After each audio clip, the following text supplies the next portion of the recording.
Hi, friends. Let's continue our education on the topic of the small intestine and how problems in the small intestine can create problems in the stomach, can create acid reflux and even metaplasia. And you can see on this picture, person has probably irritable bowel syndrome, gas, bloating, diarrhea, constipation, or both, pain. As a result, after several years, person may develop problems in the stomach. In this video, I will explain you how it happens on the example of vasoactive intestinal peptide. Let's go. You already seen the slide several times in my previous videos, where I said that this on the right, the example of normal small intestine, it has villi and it has a crypts. On the surface of the villi, there is neuroendocrine cells. These neuroendocrine cells will produce different hormones. In previous videos, I talk about serotonin, secretin, cholecystokinin, somatostatin, and today we're talking about vasointestinal peptide.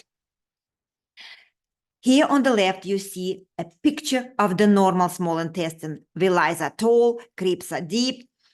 On the right, the picture of the inflammation. When people have a problem in the small intestine, you can see villi are gone, crypts are almost gone, and there are 4 sites of inflammation. What does it mean? It means that the cells that are here on the surface, neuroendocrine cells, on the surface of villi, they get slashed, they are gone. The result of that, here, when there is inflammation, there are fewer neuroendocrine cells. As a result, much less neuroendocrine hormones get produced, including vasoactive intestinal peptide. What could be the consequences? In order to understand that, let's see what's the action of vasoactive intestinal peptide on the digestive tract. It does a couple things. Number one, it's a hormone of small intestine that's responsible for secretion of water, salt, enzymes, and gastric acid production during the digestion. It actually blocks the production of hydrochloric acid when the food arrives into the small intestine, because the body assumes that when the food is digested in the stomach and comes into the small intestine, so you don't need to produce hydrochloric acid anymore. So you need to suppress the production. If you don't, you will be producing hydrochloric acid forever. So this is the signal, feedback telling that we don't need hydrochloric acid anymore. And the second one caused a relaxation of the smooth muscles of the digestive tract, such as lower esophageal sphincter, stomach, gallbladder, and also relaxation of blood vessels. So, guys, I am done with this video. I hope the people who are watching my videos for 2 minutes understand.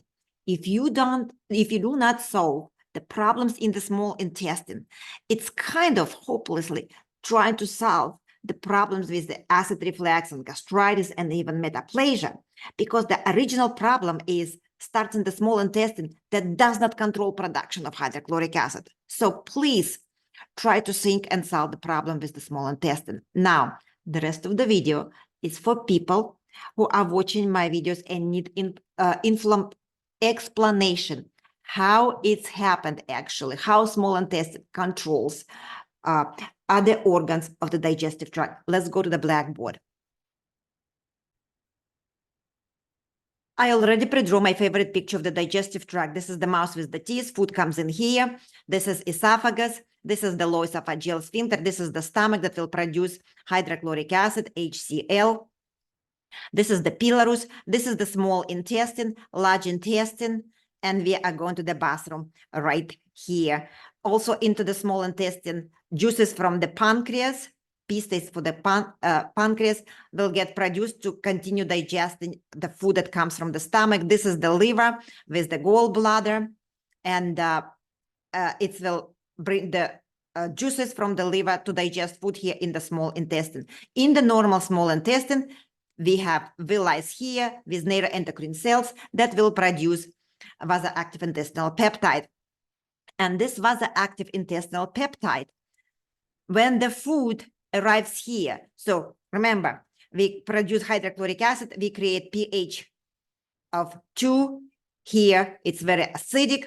So under effect of parasympathetic system, digestive juices started to produce, and we create a pH neutral 7, pH neutral 7 here. Pylorus gets open, and all the food that get digested moves here out of the stomach into the small intestine to continue digestion and absorption right here. Pylorus get closed, and that's it. So digestion starts here. Vasoactive intestinal peptide sends the signal. Food arrived here. So it's time to decrease production of hydrochloric acid, because the food arrives out of the stomach to here into small intestine. So this is the mechanism, feedback, that tells that that's it, no more. We don't need more production. So you start to produce less hydrochloric acid. If there is an inflammation right here, okay, there is no feedback, nobody there to tell that we need to produce less of hydrochloric acid.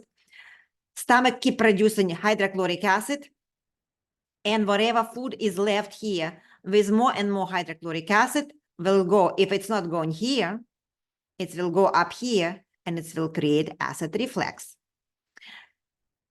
Also, vasoactive intestinal peptide is responsible for production of juices from the pancreas. It's tell them, hey, listen, we need more juices to produce here. We need more juices from the liver. By the way, this is the liver.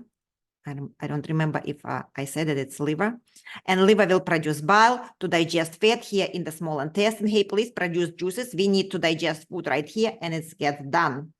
If villi are gone and neuroendocrine cells are gone, so nobody here to tell the pancreas start to produce juices.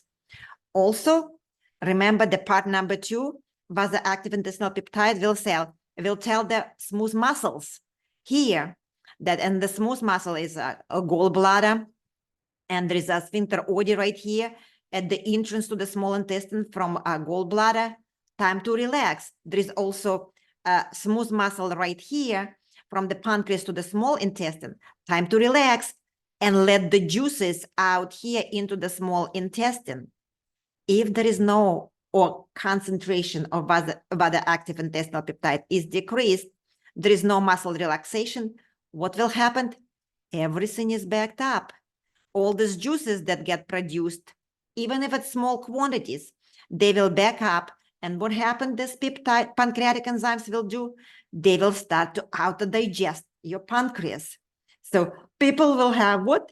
Pancreatitis. The bile gets backed up. What people have here? They will start to have enlarged gallbladder. And then, stone starts to get formed. So guys, I hope I made it very clear to you that before you start to solve the problems in the stomach with gastritis and metaplasia and acid reflux, if your original problem was in the small intestine, please think, what was the cause of the problem in the small intestine? Try to solve this problem.